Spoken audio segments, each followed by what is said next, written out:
Prince Township will receive $247,400 from the provincial government to improve service delivery by finding smarter, more efficient ways to spend money that help those who need it most while respecting taxpayer dollars. Ontario's Government for the People was elected to restore transparency and accountability in Ontario's finances.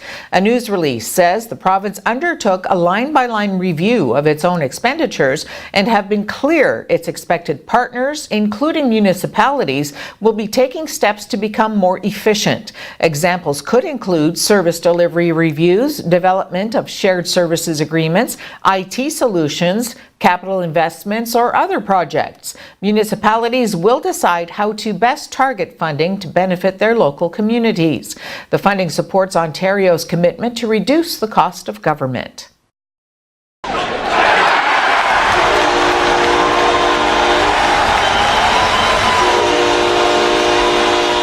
Sashko scored twice, including the overtime winner, as the Owen Sound attack edged the Sault Ste. Marie Greyhounds 4-3 last night in Ontario Hockey League playoff action. The Hounds play again on Saturday.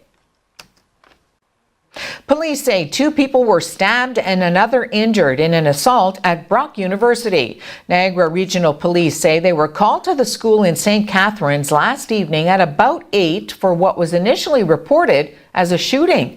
Police spokesperson Constable Phil Gavin says the 3 people were transported to hospital with non-life-threatening injuries. An initial report indicated the 3rd person was injured by what police believed to be a pellet gun, but Gavin later tweeted that the 3rd person was injured in the struggle. Police also initially reported that 4 suspects were seen fleeing the campus, but later said they were searching for 2 suspects.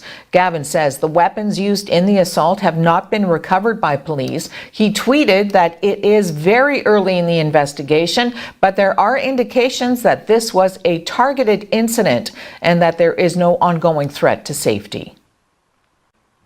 This World Water Day, the Nature Conservancy of Canada is announcing a campaign to expand a large conservation area on Cobourn Island. If successful, it will become the national not-for-profit land trust's largest land conservation project in Ontario. For more than 5 years, NCC has been leading an international effort to acquire a rich blend of forests, beaches, wetlands, and inland lakes on Cobourn Island. Located in northern Lake Huron, between Manitoulin Island to the east and Drummond Island to the west, the island is one of the few undeveloped islands in Lake Huron. In an international study of 32,000 islands in the Great Lakes, Cobourn Island ranked 8th overall for its importance to conservation. The current acquisition will protect an important portion of the interior forests on Cobourn Island. This will provide a critical north-south link between existing conservation lands, provide habitat for interior forest birds, facilitate the movement of large mammals, and protect the highest point of land and headwaters of the island. The Conservancy is in a race to complete the project fundraising by May. The conservation organization needs to raise $100,000 in land acquisition and stewardship funds to complete the project. Finance Minister Eric Girard says his budget will leave more money in Quebecers' pockets and pour funding into the key portfolios of education and health. Both will see spending increase in 2019-20 by more than 5%. The budget projects a $2.5 billion surplus on total revenue of $115.6 billion.